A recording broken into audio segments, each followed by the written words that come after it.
नमस्कार, बुलेटिन में आपका स्वागत है। मैं हूं आपके साथ आशा सरमाल। आप देख रहे हैं हमारा ये खास बुलेटिन और बुलेटिन की शुरुआत करेंगे इस वक्त की बड़ी खबर से ही। सांबा आपको लिए चलेंगे और सीधा आपको दिखा देते हैं कि आज कृषि कानून को लेकर किस तरह से लगातार जो एक बड़ा फैसला है वो सुनने को मिला है। कृषि कानूनों को वापस लेने पर जम्मू कश्मीर में खुशी की लहर है और सांबा के सीमावर्ती इलाकों से किसानों ने अब पीएम का आभार जता दिया है। किसानों द्वारा जगह जगह पर खुशियां मनाने का सिलसिला शुरू कर दिया गया और हर किस्म की फसल के लिए यहां पर जाना जाता है जिला सांबा। और जाहिर तौर पर देखिए किस तरह से किसान अब यहां पर पहले आंदोलन करते हुए भी नजर आए थे, लेकिन आज कहीं ना कहीं किसानों ने राहत की सांस जरूर ली है। 3 कृषि कानून सरकार की तरफ से लाए गए थे जिसके विरोध में पूरी तरह से पूरे देश का किसान जो है वो लामबंद होता हुआ नजर आया था। पहला कानून जिसका नाम कृषक उपज व्यापार और वाणिज्य संवर्धन और सरलीकरण विधेयक 2020 है और ये कानून निकट भविष्य में सरकारी कृषि मंडियों की प्रासंगिकता को छूने कर देगा। यानी इस तरह से सरकार की तरफ से बातें सामने रखी गई थी और सरकार चाहती थी कि अधिक से अधिक कृषि उपज की खरीदारी निजी क्षेत्र करे और ताकि वे अपने भंडारण और वितरण की जवाबदेही से बच सके। लेकिन इस वक्त आप देखिए एक बड़ा फैसला प्रधानमंत्री नरेंद्र मोदी की तरफ से दिया गया है कि आने वाले समय में इस कानून को पूरी तरह से हटा दिया जाएगा और किसान जो आंदोलन कर रहे हैं, इस वक्त लामबंद हुए हैं, वो अपने घर लौट जाएं, अपनी आंदोलन जिस तरह से उन्होंने शुरू किया है उसे खत्म कर दें। लेकिन कृषि कानूनों को वापस लेने की जो बात सामने रखी गई है, इस पर भी किसानों का क्या कुछ पक्ष है यह भी जानना बहुत जरूरी है। लेकिन इस वक्त की बड़ी राहत जो है वो भारत के किसानों को मिल गई है और कृषि कानूनों को वापस लेने पर जम्मू कश्मीर की अगर बात की जाए तो जम्मू कश्मीर में अब कहीं ना कहीं खुशी की लहर बनती हुई नजर आ रही है। सांबा के सीमावर्ती किसानों के अंदर जो इलाकों में लोग यहां पर रह रहे हैं, सीमावर्ती इलाकों के अंदर जो किसान रह रहे हैं, उन्हें कहीं ना कहीं राहत मिलती हुई नजर आई है और पीएम का आभार ये लोग जताते हुए नजर आए हैं। किसानों द्वारा जगह जगह पर खुशियां मनाई जा रही हैं, लेकिन अब देखना यह होगा कि किस तरह से सरकार इसे यहां पर वापस लेगी। बात तो कर दी गई, लेकिन किसान अभी भी अड़े हुए हैं। उनका साफ तौर पर कहना है कि जब तक इस पर बहस नहीं छिड़ती है, संसद में इस पर कोई बातचीत नहीं होती है, तब तक वो पीछे हटने वाले नहीं है। लेकिन फिलहाल अगर सरकार की बात करें तो सरकार ने इस कानून को वापस लेने का एक बड़ा ऐलान कर दिया है, घोषणा कर दी है। हर किस्म की फसल यहां पर जुटाने के लिए पूरी तरह से जिला सांबा जो है वो जाना जाता है। हर किस्म की फसल यहां पर लगाई जाती है और किसान पूरी तरह अन्नपूर्णा जिस तरह से यहां पर बनते हुए नजर आ रहे हैं और अन्न के देवता जिस तरह से काम करते हुए भी नजर आ रहे थे, इस पर देखना बहुत जरूरी था क्योंकि लगातार आप देखिए किसानों को भारत की रीढ़ की हड्डी माना जाता है। हर किसी का घर इन्हीं किसानों की वजह से चलता है। लेकिन आज सरकार की तरफ से बड़ी राहत इन्हें दी गई है। ऋषि खजूरिया हमारे साथ जुड़ चुके हैं। ऋषि, ये बताइए, जिस तरह से केंद्र सरकार की तरफ से एक बड़ा ऐलान कर दिया गया, प्रधानमंत्री नरेंद्र मोदी खुद यहां पर संबोधित करते हुए नजर आए हैं और उन्होंने साफ शब्दों में यहां कह दिया है कि किसानों का जो ये बिल था इसे वापस लिया जाएगा। कितनी खुशी अब सांबा के अंदर? जिस तरह से प्रधानमंत्री जी ने आज प्रकाश पर्व पर ये जो बड़ी सौगात जो है वो किसानों को दी है। आपने देखा कि पिछले 1 वर्ष से लगातार जो किसान है वो आंदोलन पर बैठे हुए थे और एक ही मांग थी, ये जो तीनों किसान के बिल जो लाए गए थे, इनका एक ही कहना था कि ये बिल जो है वो जल्द से जल्द वापस लिए जाए। लेकिन कहीं ना कहीं आज प्रधानमंत्री जी ने जिस तरह से ये ऐलान किया है तो इससे काफी जो खुशी है वो किसानों में देखी जा रही है और किसान यहाँ पर खुशियां मनाते हुए भी हमें जो वो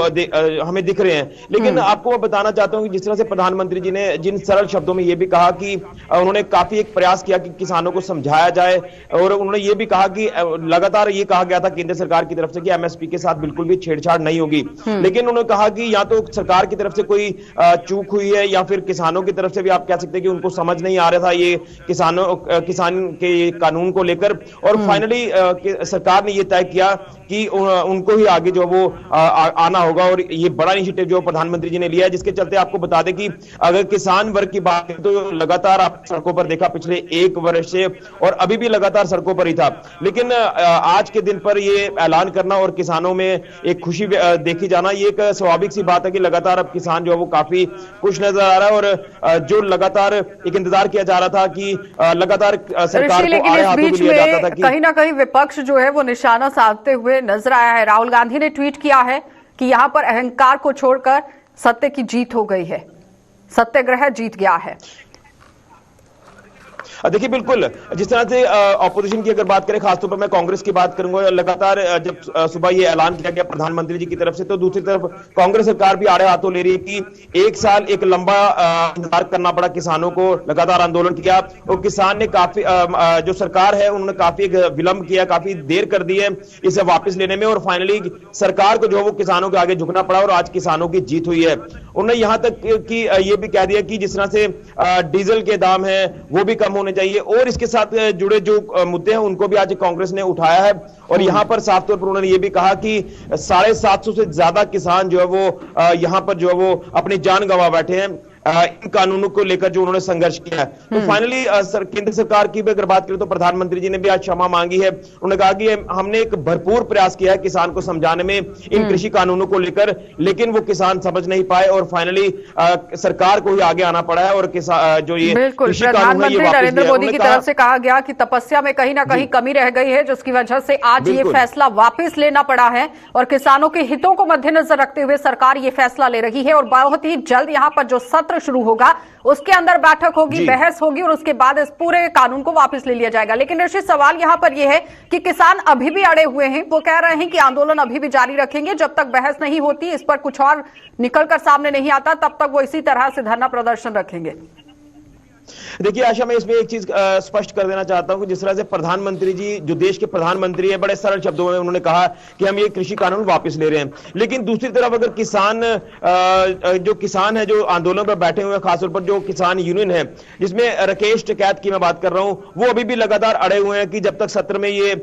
जो प्रक्रिया है ये नहीं पूरी की जा लेती हम तब तक वहीं पर बैठे रहेंगे। लेकिन शायद मुझे लगता है कि जो ये किसान आंदोलन की हम लगातार बात कर रहे हैं इसको कहीं ना कहीं हाईजैक करने का भी एक प्रयास जो वो किया गया है, कुछ इसमें ऐसे तत्व जो वो निकलकर सामने आए और मैं राकेश टिकैत की जो मैं बात कर रहा हूं वो उनके शब्दों से अभी भी साफ नजर आ रहा है कि कहीं ना कहीं उनको ऐसा लग रहा है कि अब उनकी जो दुकानदारी है वो बंद हो जाएगी। मैं कहीं ना कहीं इस साफ तौर पर उनके जो शब्दों में ये बताइए कि क्या उस बयानबाजी का असर जिला सांबा में भी देखने को मिला है या फिर जिला सांबा के अंदर किसान भरपूर तरीके से खुश है?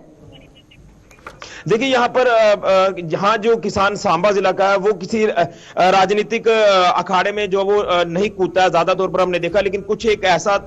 आप ये कह सकते हैं कि ऐसा पार्ट है जो इनके ऊपर जो वो पूरी तरह से अमल कर रहा है। लेकिन यहाँ पर मैक्सिमम किसान जो वो काफी खुश हैं और वो वेलकम कर रहे हैं जिस तरह से प्रधानमंत्री जी का ये बड़ा फैसला सामने आया कि ये कृषि कानून वापस लिए गए हैं और उसके बाद अब किसान जो वो लगातार खुशी भी मना रहे हैं, यहाँ पर मिठाइयां भी बांटी जा रही है और उन्होंने कहा कि जिस संघर्ष हमने एक साल तक किया उस संघर्ष में हमें जीत मिली है और उन्होंने प्रधानमंत्री जी का भी थैंक्स किया है, दिल से थैंक्स किया है कि चलिए उन्होंने किसानों के दर्द को समझा है और फाइनली ये फैसला जो है वो किसानों के हित में लिया है। बहुत बहुत धन्यवाद जुड़ने के लिए। तो फिलहाल आपने देखा कि ऋषि खजूरिया हमारे साथ जुड़े हुए थे जो बता रहे हैं कि किस तरह से सांबा का किसान काफी तरीके से खुश भी नजर आ रहा है, लेकिन कुछ एक आध तबका ऐसा भी है जिसमें अभी भी कहीं ना कहीं संशय बना हुआ नजर आ रहा है। अब आपको लिए चलेंगे पुंछ और पुंछ से भी दिखा देते हैं कि किस तरह से किसान आंदोलन को मद्देनजर रखते हुए ही एक बड़ी सौगात यहां पर देखने को मिली है, एक बड़ी अपडेट देखने को मिली है क्योंकि सीमावर्ती इलाका है पुंछ और इसके किसानों को अब यहां पर मुंह मांगी मुराद मिल गई है और पीएम के फैसले के मुरीद हो गए हैं एलओसी पर बसे हुए किसान और कृषि कानून को वापस लेने के फैसले की सराहना करते हुए नजर आ रहे हैं। लगातार आप देखिए हर जिले के अंदर से किस तरह से किसान जो है अब खुश होता हुआ नजर आ रहा है, काफी तरीके से खुशी की लहर देखी जा रही है।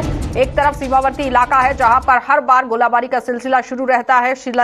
तरीके से देखा जाए तो यहां पर शेलिंग भी हर बार देखने को मिलती है, लेकिन सीमावर्ती पुंछ के किसानों को अब कहीं ना कहीं मुंह मांगी मुराद मिल गई है और पीएम का जो बड़ा फैसला सामने आया है उसमें कहीं ना कहीं ये लोग अब खुश होते हुए नजर आ रहे हैं। सबसे पहले आप देख लीजिए क्या कुछ कहना है इन किसानों का। जी मैं नूरकोट पोल्ट्री का रहने वाला हूँ, शुरू से मैं किसान हूँ, लेकिन ये जो आज प्रधानमंत्री ने किसान बिल वापस लिया है इसका शुक्रिया अदा करते हैं कि इसके वापस होने से हमें फायदा होगा और जो महंगाई और हमारे पे असर पड़ रहा था ये अच्छा रहा। रविंदर सिंह, यहाँ विलेज दिघवार का रहने वाला हूँ, बिल्कुल बॉर्डर से सटा हुआ गांव है। आज एक ऐतिहासिक दिन है कि दुनिया के सबसे बड़े शांति दूत गुरु नानक देव जी के प्रकाश उत्सव पर प्रधानमंत्री जी ने किसानों के लिए एक बड़ा फैसला जो कि लगभग पिछले 1 साल से अटका हुआ था उसको लिया है कि तीनों बिल जो आज उन्होंने वहाँ पर कैंसिल किए हैं, जिसे हम यहाँ अपनी भाषा में कहें कि रद्द किए हैं, किसानों के बीच में एक बड़ी खुशी की लहर है। आज के इस महान उत्सव पर प्रकाश उत्सव गुरु नानक देव जी के पर मैं दिल की गहराइयों से देश के प्रधानमंत्री श्री नरेंद्र मोदी जी को धन्यवाद देता हूं कि उन्होंने किसानों के हक में जो एक बड़ा फैसला है उसको आज लिया है। धन्यवाद। शर्मा, मैं अजोड़ पंचायत का रहने वाला हूं। जैसे कि आज हमने सुबह सुना कि प्रधानमंत्री जी ने ऐलान किया है कि 3 बिल उन्होंने वापस लिए हैं जो 1 साल से अटके हुए थे। हम उनके दिल की गहराइयों से उनका शुक्रिया अदा करते हैं।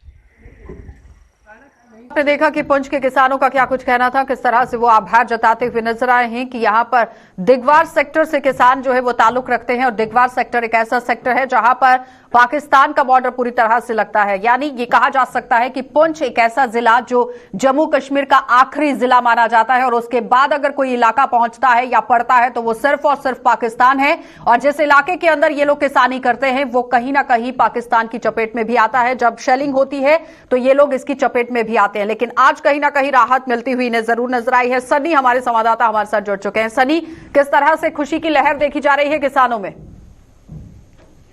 जी बिल्कुल, आज सुबह जब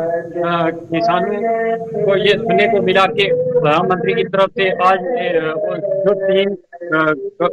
3 बिल थे वो माफ कर दिए गए हैं, उसको लेकर किसानों में बहुत ज्यादा खुशी देखी जा रही है। और एक तो आज गुरु जी का प्रकाश उत्सव था, उसी पर ये बहुत बड़ी सौगात जो है किसानों को प्रधानमंत्री की तरफ से दी गई है। उसको लेकर किसान बहुत ज्यादा खुश है क्योंकि पिछले 1 साल से ही किसान जो है वो सड़कों पे थे, जगह जगह पे धरना प्रदर्शन कर रहे थे इन बिलों को लेकर। और आज इस बिलों को प्रधानमंत्री ने खुद सुबह ही जो है वो वापस ले लिया है। उससे किसान बहुत ज्यादा खुश है। अब तक कुछ किसान जो है वो अभी भी निराश है। उनका कहना है कि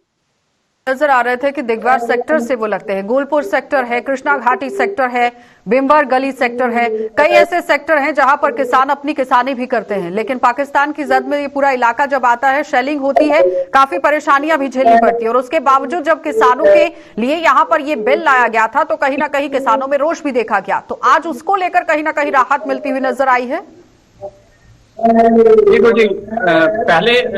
इन इलाकों में बहुत ज्यादा गोलाबारी भी होती थी। उससे भी जो हमारे पुंछ के किसान थे ये बहुत दबे रहते थे, इनको बहुत दिक्कत होती थी। पर उसके बाद जब बात मिली, अब फिर उसके बाद जब धरना प्रदर्शन और इस तरह की बातें जब सामने आने लगी तो इन लोगों को बहुत ज्यादा फर्क पड़ने लगा था। तो आज इन लोगों के बीच भी बहुत ज्यादा खुशी देखने को मिलती है। ये लोग भी बहुत ज्यादा खुश हैं। बहुत बहुत धन्यवाद जुड़ने के लिए। तो फिलहाल आपने देखा कि सनी हमारे साथ जुड़े हुए थे जो पुंछ से अपडेट कर रहे हैं। लगातार आप देखिए किस तरह से पुंछ के अंदर भी किसान खुशी से झूम उठते हुए नजर आ रहे हैं। लगातार किसानों का ये कहना है कि जिस तरह उन्हें परेशानी के दौर से यहां पर गुजरना पड़ता था, अब कहीं ना कहीं राहत जरूर मिलेगी क्योंकि प्रधानमंत्री नरेंद्र मोदी की तरफ से एक बड़ा फैसला यहां पर सुनाया गया है, बड़ी घोषणा यहां पर कर दी गई है, जिसकी वजह से अब किसानों के अंदर खुशी की लहर मचती हुई नजर आ रही है। आगे बढ़ जाएंगे, अब आपको लिए चलेंगे श्रीनगर और श्रीनगर से दिखा देते हैं कि किस तरह से यहाँ पर टूरिज्म विभाग जो है वो काम करता हुआ नजर आ रहा है। लेकिन जो टूरिज्म सेक्टर है उसमें आज भी कितना काम करने की जरूरत है, ये यहाँ बड़ा सवाल बनता हुआ नजर आ रहा है। श्रीनगर की धरोहरों को अपग्रेड करने का टूरिज्म डिपार्टमेंट ने यहाँ अब बीड़ा उठा लिया है और पर्यटन को बढ़ावा देने के लिए धरोहरों का अब यहाँ पूरी तरह से विकास जो है वो किया जा रहा है। इन्हें विकसित करने के लिए पूरी तरह कवायद शुरू कर दी गई है और श्रीनगर के कई प्राचीन धर्म स्थलों के अलावा अन्य धरोहरों की भी अब हालत यहाँ पर सुधरेगी। इस वक्त की बड़ी अपडेट लगातार देखिए, टूरिज्म डिपार्टमेंट किस तरह से कामकाज करता हुआ नजर आ रहा है क्योंकि पर्यटन विभाग पर सवालिया निशान जरूर उठते हुए नजर आ रहे थे कि जम्मू और कश्मीर की अगर बात करें तो कई ऐसे इलाके हैं जो आज भी कहीं ना कहीं मूलभूत सुविधाओं से वंचित है, अपग्रेड नहीं किया गया है। लेकिन अगर इन पर्यटक इलाकों को पूरी तरह से कराया जाता है अपग्रेड तो इन लोगों को भी राहत मिलेगी, रोजगार के साधन भी यहाँ खुलेंगे। लेकिन कौन कौन से ये पर्यटन स्थल रहेंगे, कौन कौन से पर्यटन स्थलों की निशानदेही की गई है कि इन इलाकों को अपग्रेड किया जाएगा और उसके बाद टूरिज्म विभाग यहाँ पर काम करेगा, ये देखने वाली बात है क्योंकि टूरिज्म सेक्टर को बढ़ावा देने के लिए बड़े बड़े दावे तो पेश किए गए थे, लेकिन जमीनी सतह पर इस पर कितना काम हुआ, इस पर बातचीत करने के लिए हमारे साथ इरफान फाजिल जुड़ चुके हैं। इरफान, कौन कौन से ऐसे पर्यटन स्थल हैं जिनकी निशानदेही की गई है कि इन्हें अपग्रेड किया जाएगा? देखिए, सबसे पहले अगर मैं बात करूं शहरी खास को लेकर तो शहरी खास में कई सारी ऐसी हिस्टोरिकल प्लेसेस है, हिस्टोरिकल मॉन्यूमेंट्स है, श्राइन्स है, टेम्पल्स है जो काफी टाइम से शहर को खुद बयां करती है क्योंकि एक जबरदस्त की खास पहचान है। अगर श्राइन्स को लेकर मैं बात करूं तो यहाँ पर जो नाम आ रहे हैं वो मखदूम साहब श्राइन को लेकर बात आ रही है। मखदूम साहब जियारत जो है शहर खास में काफी तवारीखी जियारत है। इसके साथ साथ अगर मैं बात करूं खानकाई मोहल्ला या जैनुद्दीन वली श्राइन की बात की जा रही है जो अशमुकाम में है। इसके साथ साथ पयामुद्दीन बाबा ऋषि बाबा शकरुद्दीन साहब सोपोर में। तो इस तरह की जो श्राइन्स है वादी कश्मीर में इसे बढ़ावा देने की कोशिश की जा रही है और खास तौर पर अगर देखा जाए इन सारी चीजों को लेकर रेनोवेशन की बात की गई है, एक्सपेंशन में इसे तब्दील किया जा रहा है। और साथ ही साथ अगर देखा जाए डिपार्टमेंट ऑफ टूरिज्म का यह भी मानना है कि कंप्लीटली 60% जो काम है वो मुकम्मल हो चुका है और धीरे धीरे with in short span of months में और भी ज्यादा जो मंदिर है, मंदिरों की भी खास अच्छी खासी पहचान हुई है कश्मीर को लेकर। कश्मीर में हम देखते हैं अक्सर देखकर जो मंदिर है, मंदिरों की जो स्थापना है कई सालों से है और यहाँ पर कश्मीरी पंडित जो है वो भी यहाँ पर काफी ज्यादा। इरफान, क्या लगता है कि अगर इन पर्यटन स्थलों को बढ़ावा दिया जाता है, अपग्रेड किया जाता है, श्राइन के अंडर इन्हें लाया जाता है तो रेवेन्यू जनरेशन यहाँ पर होगी और साथ ही साथ जो युवा हैं, बेरोजगार हैं, उनके लिए रोजगार के साधन खुलेंगे? देखिए, अगर मैं बात करूं खीर भवानी जो टेम्पल है तुलमुड़ा गांधरबल में, हर साल वहां देखते हैं अच्छी खासी भीड़ जो है कश्मीरी पंडित की दिखाई देती है। या साथ ही साथ अगर डल गेट में जो शंकराचार्य का जो मंदिर है ये भी काफी सालों से स्थापित वहां पर है, उसमें कई सारे श्रद्धालु वहां आते हैं। और सियाहत को लेकर जिस तरीके से आपने बात बताई है और इसमें काफी ज्यादा इंपॉर्टेंट फैक्टर ये भी है कि जब आप मुगल गार्डन की सैर कराते हैं, मुगल गार्डन के बारे में बताते हैं, मुगल गार्डन के साथ साथ कई सारी हिस्टोरिकल चीजें जो शहर खास में है उसके बारे में दिखाते हैं, तो जाहिर सी बात है जब ये सारी चीजें टूरिज्म के साथ जुड़ेगी तो टूरिज्म का एक बूमिंग फैक्टर दिखाई देगा, क्योंकि टूरिज्म में भी अच्छा खासा इजाफा होगा और उन लोगों का रोजगार बढ़ेगा जो लोग शहर खास के साथ इन चीजों के साथ वापसी रखते हैं। देखिए, एक लोकल गाइड है, एक लोकल जो टूरिस्ट होता है, जो ट्रैवलर होता है, उसको भी उसकी भी काफी ज्यादा एक्साइटमेंट होती है कि वो कश्मीर में आके शहर के बारे में, शहर श्रीनगर के बारे में जाने का। आखिरकार जामिया मस्जिद कहाँ थी, शरीफ कहाँ पर है और उसके साथ साथ स्टाइल है, टेम्पल है, इसका बैकग्राउंड क्या रहा है। देखिए, शारिका देवी टेम्पल की अगर मैं बात करूँ, शहर खास की एक सवारी की जगह है मंदिर को लेकर, जहाँ पर हर साल बड़े दिनों पर महापूजा भी होती है। मगर कुछ लोग जानते हैं जब टूरिस्ट कश्मीर की ओर रुख करेंगे, जब टूरिस्ट कश्मीर पहुंचेगा तो उसके बाद इन चीजों पर भी टूरिज्म डिपार्टमेंट जो है उनको रागिब करेगा। तो जाहिर सी बात है रेवेन्यू जनरेशन के साथ साथ अनएम्प्लॉयमेंट जो है वो खत्म हो जाएगी और शहर खास में इन सारी चीजों को एक नई पहचान मिलेगी। क्या लगता है इरफान कि महज यहाँ पर अगर श्रीनगर के अंदर काम हो रहा है या फिर कश्मीर घाटी के अंदर हो रहा है, पूरे जम्मू कश्मीर में काम करने की जरूरत है टूरिज्म विभाग को? क्योंकि जम्मू के अंदर भी कुछ ऐसे स्थल हैं जिनकी आज भी अपग्रेडेशन होने की जरूरत है। बिल्कुल सही, वाई नॉट। अगर देखा जाए अपग्रेडेशन के लिए ही, अगर ओवरऑल अगर हम देखेंगे जम्मू कश्मीर टूरिज्म पर ही सारा डिपेंडेंट है। यहाँ पर कौन सी ऐसी इंडस्ट्री है, यहाँ पर कौन सा ऐसा सेक्टर है जिससे आप कह सकते हैं कि जिससे आप रेवेन्यू जनरेट कर सकते हैं एक्सेप्ट टूरिज्म। तो जाहिर सी बात है, अगर जम्मू कश्मीर को लेकर बात करें, जिस तरीके से कश्मीर की बात की है, इसी तरीके से अलग अलग डिस्ट्रिक्ट, अलग अलग सेक्टर्स को लेकर जम्मू में भी काफी रिनाउन, काफी पुराना हेरिटेज है, हेरिटेज साइट है, कई सारे मंदिर है, कई सारे ऐसे श्राइन्स है जिनको रेनोवेट करके एक नई दिशा दी जा सकती है। खासतौर पर टूरिज्म को लेकर अगर बात करें, हमें याद है पिछली बार जब ट्यूलिप गार्डन की बात हुई, छोटा सा ट्यूलिप गार्डन जो है खुद में बनाया गया था, उसके बाद जो बड़ा गार्डन है वो कश्मीर में है, तो वो एक छोटा सा इनिशिएटिव लिया गया था। मगर इस तरीके का इनिशिएटिव, क्या लगता है कि इसी तरह से बड़े बड़े इनिशिएटिव लेने की जरूरत है इरफान? क्योंकि टूरिज्म विभाग का काम अगर जम्मू के अंदर भी बढ़ता है, कश्मीर के अंदर भी बढ़ता है, तो रियासत के अंदर पूरी तरह से बेरोजगारी जो है वो खत्म होगी कहीं ना कहीं।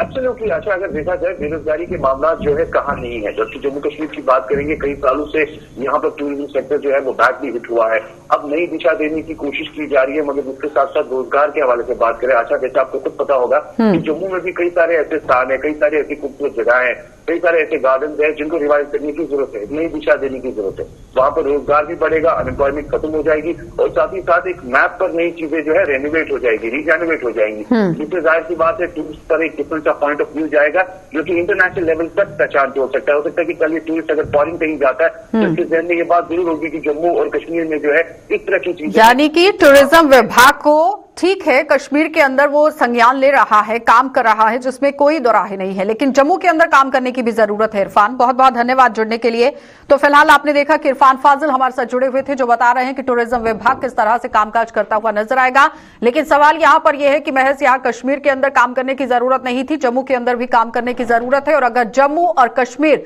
दोनों के अंदर टूरिज्म विभाग काम करता है तो जाहिर तरीके से युवाओं को भी फायदा होगा और रेवेन्यू जनरेशन की अगर बात करें तो वो भी यहां जनरेट होगा। आगे बढ़ जाएंगे और किसानों के विरोध और लंबे आंदोलन के बाद आज यहां देश के प्रधानमंत्री नरेंद्र मोदी ने 3 कृषि कानूनों को वापस लेने की घोषणा कर दी और प्रधानमंत्री की इस घोषणा के बाद से ही देश के साथ साथ जम्मू कश्मीर में सियासत अब गरमा गई है। कृषि कानून को वापस लेने के फैसले को लेकर प्रदेश कांग्रेस सहित अन्य विपक्षी दलों ने कांग्रेस पर जिस तरह से बातचीत करते हुए देखा गया है, लेकिन किसानों की जीत यहां पर इसे करार दिया गया है कांग्रेस की तरफ से। वहीं प्रदेश भाजपा ने इस फैसले का स्वागत करते हुए किसान नेता राकेश टिकैत पर निशाना साध दिया है और पूर्व डिप्टी सीएम कविंद्र गुप्ता ने कहा कि राकेश टिकैत अपने फायदे के लिए किसानों को गुमराह कर रहे हैं और वहीं अपनी पार्टी और पैंथर्स पार्टी ने भी इस फैसले को देश के किसानों की जीत बता दिया है। देखिए जरा क्या कुछ कहना था। मुबारकबाद का दिन ये है कि प्रधानमंत्री जी ने ये टीवी पर आकर कहा है कि वो काले 3 कानून जो हैं उन्हें वो वापस लेने वाले हैं आने वाले सदन सत्र में। ये किसान भाइयों का जो कड़ा संघर्ष था उसकी मेहनत का फल है और मैं किसान भाइयों को बहुत बहुत अपनी मुबारकबाद पेश करता हूं और ये सरकार को चेताना चाहता हूं कि लोकतंत्र के अंदर जनता ही जनार्दन होती है और जनता की आवाज को आखिर में सुनना सरकार की मजबूरी भी होती है और सरकार की जिम्मेदारी भी होती है। एक बेहतरी के लिए जो काम किया था, शायद जो किसानों के दिलों में या किसानों के दिमाग में जो एक शंकाएं थी उसका निवारण हेतु आज जिस बड़ेपन से भारतीय जनता पार्टी की सरकार ने काम किया है, ये स्वागत योग्य है। तो मुझे लगता है कि मिल बैठ करके दोबारा से इन लोगों के साथ, क्योंकि किसान हमारे देश का एक स्तंभ है, तो उसी आधार पर जो काम होगा तो मुझे लगता है शायद उससे बेहतरी हो पाए। देखिए, राकेश टिकैत जो काम कर रहे हैं वो किसानों के लिए काम नहीं कर रहे हैं। वो ग्रेटा थनबर्ग और मियां खलीफा की जो टूल किट जारी हुई थी उसी आधार पर काम कर रहे हैं। देश में अफरा तफरी फैलाना चाहते हैं, ना तो इनका कोई किसानों से संबंध है। ये बड़े शाहूकार टाइप के आदमी है। ये किसानों का मिसयूज करके उनको हमेशा से गुमराह करते रहे। करता हूँ और ये कहना चाहता हूँ, ये किसानों की जीत है। ये किसानों ने जो पिछले 1.5 साल से जो आंदोलन कर रहे थे, ये उनकी जीत है और लगभग 700 से ज्यादा किसान जो है इस आंदोलन में शहीद हो गए हैं। शायद ये दुनिया का सबसे बड़ा आंदोलन है जो इतना लंबा चला है और पीसफुल तरीके से चला है। मैं केंद्र सरकार से ये अपील करता हूं कि ये देर आए दुरुस्त आए वाला फैसला लिया गया है और इसमें किसानों के जो बाकी मांगे हैं, एमएसपी को लेके, बिजली के बिल को लेके, ये सभी जो हैं जो किसानों के हित में जो डिसीजन है वो लिए जाए और किसान लोगों को फिर मैं इस बात की मुबारकबाद देता हूं। और केंद्र सरकार ने जो ये फैसला आज गुरु नानक पातशाह जी के प्रकाश उत्सव पे लिया है, क्योंकि गुरु नानक जी ने अपने हाथ से खेती की है। करतारपुर साहब में जिंदगी के लास्ट जो उनके दिन थे वो उन्होंने खेती बाड़ी में की है और उन्होंने का जो स्लोगन था कि किरत करो, नाम जपो और वंड के छपो। तो मैं समझता हूं कि ये आज फैसला जो केंद्र सरकार ने लिया है, 3 फार्म्स लॉज को वापस लिया जाना जो सरकार ने फैसला किया है, ये किसानों की बहुत बड़ी जीत है, बहुत बड़ी उपलब्धि है